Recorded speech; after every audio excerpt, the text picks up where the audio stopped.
পারে না। আপনাদের গল্পটা আপনাদেরকেই শোনায় যায়। কিছুক্ষণ আগে আপনাদের এখানে ওসি সাহেব কথা বলছে কিনা? ওসি সাহেব দেখা করতে গেছে, হুজুর আপনার সাথে দেখা করতে আসলাম। আমরা বলতেছে, হুজুর এই মাত্র 4-5টা ছেলে যাদের বয়স মাত্র 17-18 হবে, যায় দেখি মাদক সেবন করতেছে। থানায় নিয়ে গেছি। আইনগত ভাবে 18 বছরের নিচে হলে তো হ্যাঁ অবুঝ কিছুই বুঝো না, বিয়ে করে বেচার বাচ্চা পাবো কিন্তু। হ্যাঁ, বিয়ে করে দিলে একটা বাচ্চা পাবো তো। হ্যাঁ, সে মাদক খাইতেছে, নেশা করতেছে। কোথায়? আপনাদের এখানে আম গাছ বেশি না? মাশাআল্লাহ, গুনাহ করার জায়গাও বেশি। এই চিপা চাপিতে বসে কি করতেছে? মাদক সেবন করতেছে। রাত এখনো 12টাই বাজে না, 3 জনকে ধরছে। আমার বলতেছে, হুজুর এখান থেকে পাশে তো বর্ডার, খুব বেশি এই মাদক সেবন যুবক ছেলেগুলো যারা এই পথে একবার যায় আমার জীবনে, উনি বলতেছেন আমার জীবনে হুজুর আমি কোনোদিন দেখি নাই যে একবার নেশা করছে আর ওই রাস্তা থেকে ফিরে আসছে। এই জন্য হেদায়েতের জায়গা, হেদায়েতের বিষয়গুলো যুবক ভাইদেরকে খুব বেশি বেশি বলার অনুরোধ করছেন, এবং এই মাদক সেবন থেকে যেন যুবক ভাইগুলো দূরে থাকে এটার জন্য আমাকে অনুরোধ করছে, হুজুর আপনি একটু কথা বললেন। এই যে মাদক সেবন করা, মাদক সেবনটা কে করবে? যে ছেলে হাফেজ হয়েছে, হ্যাঁ এই মাদ্রাসায় যে ছেলে পড়ছে ওই ছেলে মাদক সেবন করবে?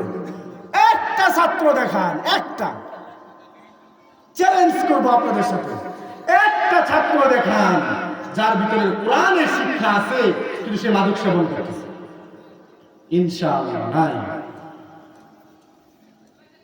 খুঁজে মুজে দূরে দূরে পান, তখন তো আবার ঠিক দূরে ফেলবেন, হুজুর একটা পাইছি।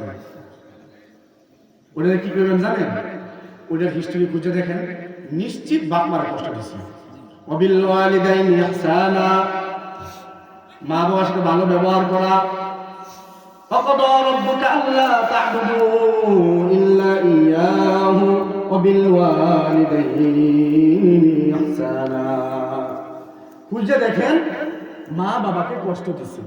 খুঁজে দেখেন হাফেজ সাহেব যখন হয়েছে উস্তাদের সাথে বেয়াদবি করছে।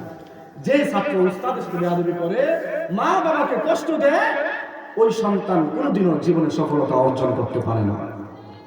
সফলতা আসবে সাময়িক সময়, আবার চলে যাবে, সে লাইন স্লিপ হয়ে যাবে। তার জন্য ভালো রাস্তায় থাকা খুবই কঠিন। সেই জন্য বলতেছিলাম, ইয়া আইয়ুহান নাস, হে মানুষগণ, আবুদু, তোমরা ইবাদত করো কার? আল্লাহর। জুড়ে কার? রব্বাকুমুল্লাযী খালাকাকুম ওয়াল্লাযীনা মিন ক্বাবলিকুম লাআল্লাকুম তাত্তাকুন। এবং তোমার যে সন্তানগুলো আছে, ছেলে মেয়েগুলো আছে, প্রত্যেকটা ছেলে মেয়েকে কোরআনের শিক্ষায় শিক্ষিত করো, জাহান্নামের আগুন থেকে বাঁচাও। জাহান্নামের আগুন থেকে বাঁচাইব কে? আপনি বলেন, এটা সম্ভব? জাহান্নামের আগুন থেকে কে বাঁচাইব? আল্লাহ রাব্বুল আলামিন বাঁচাইবে। কিন্তু আল্লাহ তাআলা আপনাকে এখানে বলতেছেন জাহান্নামের আগুন থেকে বাঁচাইতে। কিভাবে? আপনি যে খানা খান, রিজিক কে দেয়? আল্লাহ। আর জুড়ে কে দেয়? আল্লাহ।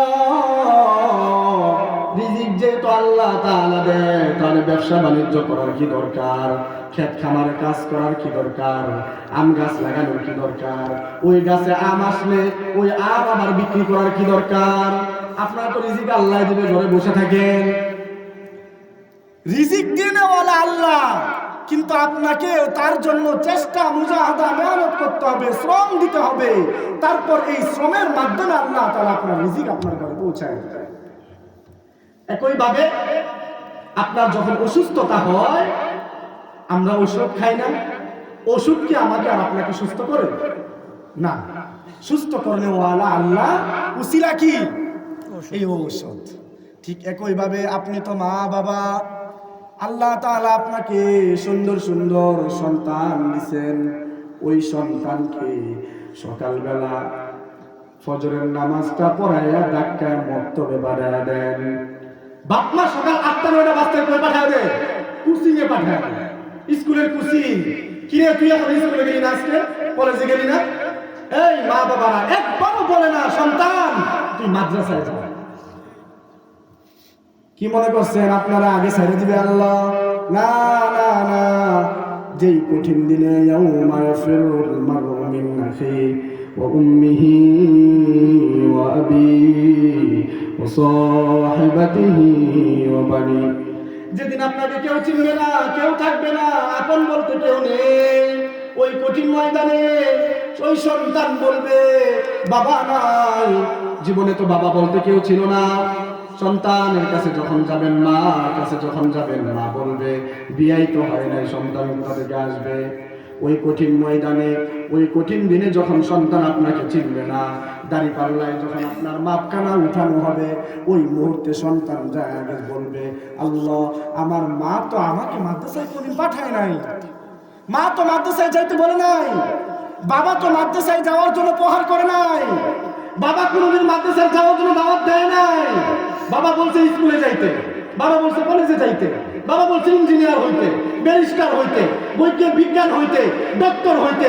বাবা কখনো আমাকে বলে নাই বাবা তোকে কোরআনের হাফেজ হতে হবে, কোরআনের হাফেজ না হইতে পারোস, কোরআনটা কমপক্ষে সহি করে পড়তে হবে যাতে করে তোর নামাজটা সহি হয়। এটা তো বাবা বলে নাই, আগে বাবারে বলেন। কে বলবে এই কথা? সন্তান।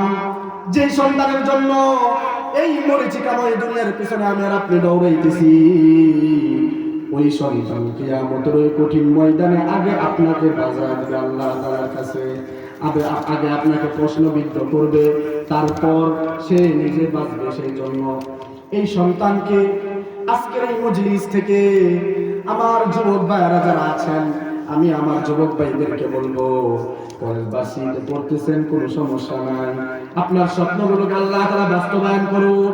আপনি বড় ইঞ্জিনিয়ার হন, ব্যারিস্টার হন, আপনি বড় ডক্টর হন, কিন্তু আপনাদের কাছে অনুরোধ প্রিয় ভাইরা, এই কোরআনটা, যেই কোরআনটা, এই কোরআনটা বুকের সাথে লাগাইলে আল্লাহ তাআলা দামি বানায় দিবে, ঠিক কিনা?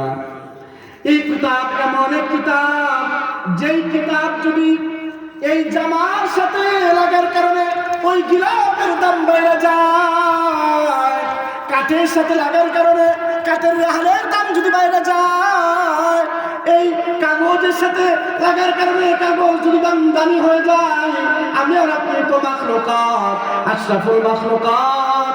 আল্লাহ রাব্বুল আলামিন বলেন ওয়ামা খালাকাতুল জিন্না ওয়াল ইনসা ইল্লা লিয়াবুদুন, বান্দারে তুই যে দুনিয়াতে আমি সৃষ্টি করছি, আমি আল্লাহ তোমাকে আমার ইবাদত বندگی করার জন্য সৃষ্টি করছি।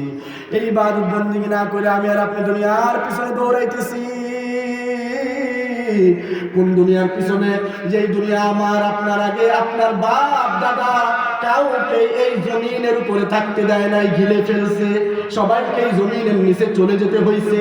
আমি আর আপনিও চলে যাব। চলে যাওয়ার আগে নিজের আমল নামাটা যেন ভারী করতে পারি। কেমন ভারী? ওই পরিমাণ ভারী যেন করতে পারি, মালিক যেদিন জিজ্ঞাসা করবেন বান্দারে দুনিয়ার 50-60 বছরের জিন্দেগি তোরে দিলাম, এত বেশি নিয়ামত দিলাম, দুইটা চোখ দিলাম সুন্দর দুনিয়াটাকে দেখার জন্য, হাত পা দিলাম ভালো কাজের কাছে যাওয়ার জন্য, জবান দিলাম নিজে নিজে ভালো কাজ করবা, ইয়ামুরুনা বিল মারুফ ওয়া ইয়ানহাউনা আনিল মুনকার, নিজে ভালো কাজ করবা, অন্যকে ভালো কাজের আদেশ করবা, অসৎ কাজ থেকে নিষেধ করবা। এত সুন্দর করে জবানটা দিলাম কথা বলার জন্য। দুনিয়ায় তুমি যখন অসুস্থ হয়ে যাই তার বান্দা, অক্সিজেন যখন নিতে পারত না, আল্লাহ পাকের কাছে তুমি আমি আল্লাহ তোমাকে এত অক্সিজেন দিছি, এত স্বচ্ছ অক্সিজেন দিছি, ওই অক্সিজেনের জন্য কোনদিন তোমার কাছে 2খানা টাকা নেই নাই।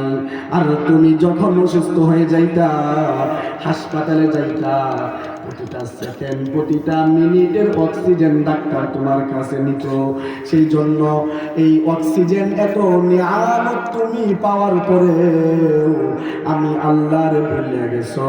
আল্লাহ রাব্বুল আলামিন কোরআনে বলেন, ওমান আরাদা আন যিকরি ফাইন্না লাহু মাঈশা দানকা ওয়া নাহশুরু ইয়াওমাল কিয়ামাতি আমা ক্বালা রাব্বি লিমা হাশারতানি আমা ওয়া ক্বাদ কুনতু বাসীরা। বান্দারে, এই দুনিয়ার যত বেশি নিয়ামত পায়া, সামান্য 50-60 বছরের জিন্দেগি পায়া তুমি আল্লাহ, তুমি বান্দা আমি আল্লাহকে ভুলে গেছো। মনে রাখবা, যেই বান্দা আমি আল্লাহকে দুনিয়াতে ভুলে যাবে, ওই বান্দাকে হাসরের কঠিন ময়দানে স্বয়ং আমি আল্লাহ ভুলে যাব। বলেন নাউজুবিল্লাহ। আল্লাহ যদি ওই কঠিন ময়দানে আমার আপনারে ভুলে যায়, কার কাছে যাবে? অথচ ওই দিন লিমানিল মুলকুল ইয়াউম লিল্লাহিল ওয়াহিদুল কাহ্হার, ওই দিনের রাজত্ব, ওই দিন শুধুমাত্র তার রাজত্ব, তার সামনে কথা বলার সাহস কারো থাকবে না, মাথা তুলে দাঁড়াবে এমন সাহস কারো থাকবে না। ওই কঠিন ময়দানে যদি মালিক আমার আপনারা ভুলে যায়, তাহলে আমরা কার কাছে যাব? ওই পরিস্থিতি আমার আপনার আরো কতটা কঠিন হবে। সেজন্য প্রিয় ভাইয়েরা, আপনাদের কাছে আজকের এই প্রোগ্রাম থেকে অনুরোধ, আমরা 5 ওয়াক্ত নামাজি বান্দা হয়ে যাব কালকে থেকে ইনশাআল্লাহ। এই নিয়তটুকু কি করা যায় এই প্রোগ্রাম থেকে? 5 ওয়াক্ত নামাজ যারা পড়বেন, উলামায়ে কেরাম বলেন, উলামায়ে হক বলেন, এই বর্তমান জামানায় সবচাইতে পীর, সবচাইতে বড় পীর মুর্শিদ, সবচাইতে বুজুর্গ মানুষকে জানেন, যে ব্যক্তি 5 ওয়াক্ত নামাজ তাকবীরে উলার সাথে পড়ে। বুজুর্গ হওয়ার জন্য এই 5 ওয়াক্ত নামাজ যথেষ্ট। আগে 5 ওয়াক্ত নামাজ তাকবীরে উলার সাথে পড়েন, আল্লাহ তাআলা আপনার দুনিয়ার সমস্ত বালা মুসিবত, আপনার চলাফেরা, আপনার চিন্তাধারা, আপনার নিয়ত, আপনার ইখলাস, সব কিছুর ভিতর আল্লাহ তাআলা পরিবর্তন করবেন। আল্লাহ পাক রব্বুল আলামিন আপনাদের সকলকে